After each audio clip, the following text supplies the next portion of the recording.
Good evening from New York. When a case comes before me involving, let's say, someone who is an immigrant, said the nominee for the Supreme Court, I can't help but think of my own ancestors because it wasn't that long ago when they were in that position. I have to say to myself, and I do say to myself, you know, this could be your grandfather. This could be your grandmother.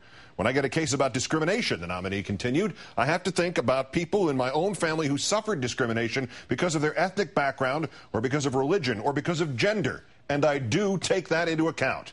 Our fifth story in the countdown, the smoking gun, the damning confirmation of reverse racism and reverse sexism from Judge Sotomayor. No, those quotes were from then Supreme Court nominee, conservative Judge Samuel Alito during his confirmation hearing in January 2006. He was answering a question from Republican Senator Coburn. So conservatives predicating their attempted character assassination of Judge Sotomayor on those exact points. You can collect your backsides from the coat check after the show because they've been handed to you.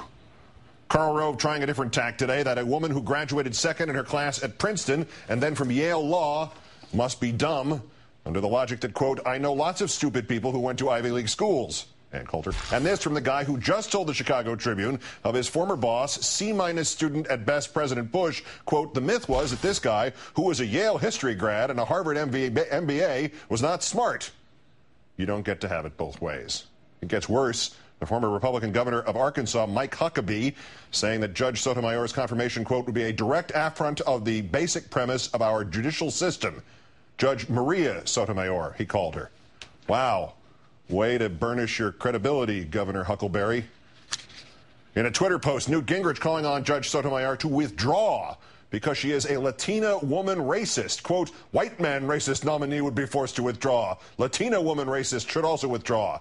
As evidence, the former Republican speaker citing out of context a 2001 speech in which he claims the Supreme Court nominee said that her experience as a Latina woman would make her better than a white man. Judge Sotomayor having said no such thing, the full context of her remarks to the University of California at Berkeley Law School, making clear that what Judge Sotomayor actually said was that a good judge should be fully aware of his or her formative experiences in order to avoid being prejudiced by them. I would hope that a wise Latina woman with the richness of her experiences would more often than not reach a better conclusion than a white male who hasn't lived that life. Each day on the bench, I learned something new about the judicial process and about being a professional Latina woman in a world that sometimes looks at me with suspicion. I am reminded each day that I render decisions that affect people concretely and that I owe them constant and complete vigilance in checking my assumptions, presumptions, and perspectives and ensuring that to the extent that my limited abilities and capabilities permit me, that I reevaluate them and change as circumstances and cases before me requires. I can and do aspire to be greater than the sum total of my experiences. So she was saying that being who she was might help her rulings or might hinder them. Instead of reading that part of her speech, Senate Republicans choosing to focus on the part where the judge talked about the role Puerto Rican cuisine played in her heritage. The Hill newspaper writing today, this has prompted some Republicans to muse privately about whether Sotomayor is suggesting that distinctive Puerto Rican cuisine such as patitas de cerdo con garbanzo, pig's tongue and ears, would somehow in some small way influence her verdicts from the bench. Speaking of that delicacy, a little bit of what the shrinks call projection from the rapidly declining Limbaugh. She's an angry woman. She's a bigot. She's a racist. In her own words, she's the antithesis of a judge.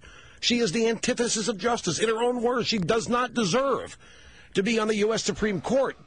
This guy's just freaking nuts now. Time now to call on our own Eugene Robinson, associate editor and Pulitzer Prize-winning columnist of the Washington Post. Good evening, Gene.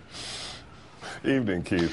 Before they launched this attack on her empathy or took the 2001 quote out of context, did anybody in the GOP bother to check to see if a conservative nominee like, Justice Alito had said exactly the same thing? I mean, Glenn Greenwald at Salon found that on the Internet.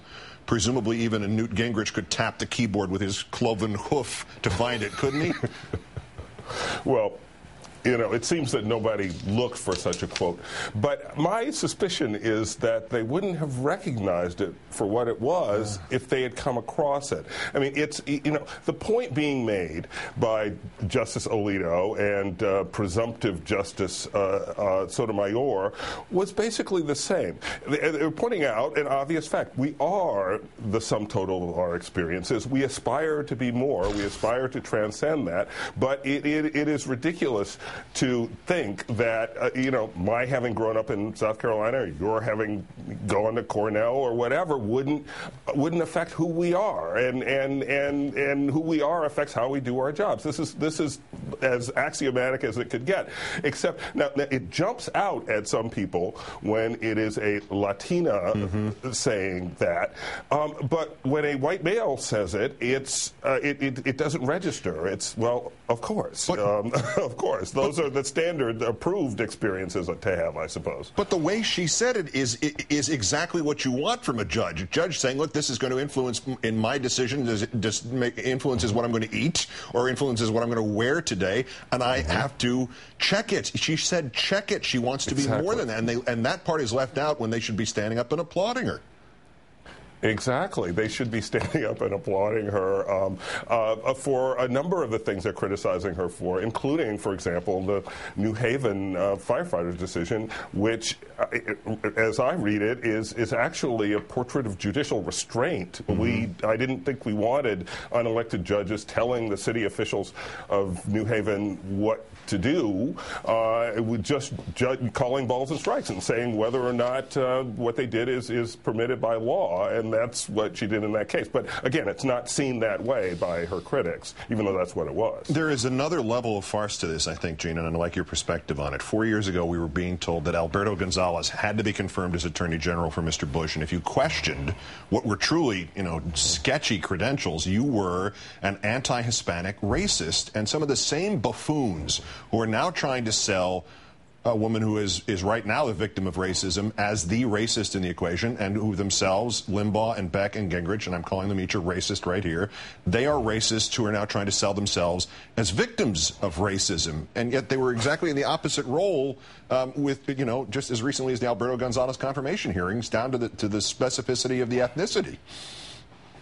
I know it is incredible, Keith. This is not some sort of bizarro world that we suddenly landed in. This is this way. I mean, go all the way back to the Clarence Thomas nomination hearings and how criticizing his credentials and also his record and the whole Anita Hill thing. That was a high-tech lynching and portrayed as racial animus. Whereas this is a woman who has more judicial experience than any nominee for the court in about 100 years, more federal judicial experience. She is enormously qualified in every way, and it's just, it boggles the mind that contradiction isn't seen by those who are guilty of it. And by the way, I just saw this out of the corner of my eye. CNN just at this hour ran the 2001 quote and pulled it out of context. So it only reads the first half of the quote. There's no context to it whatsoever. And they're doing the news, and over here we're doing some sort of joke shop.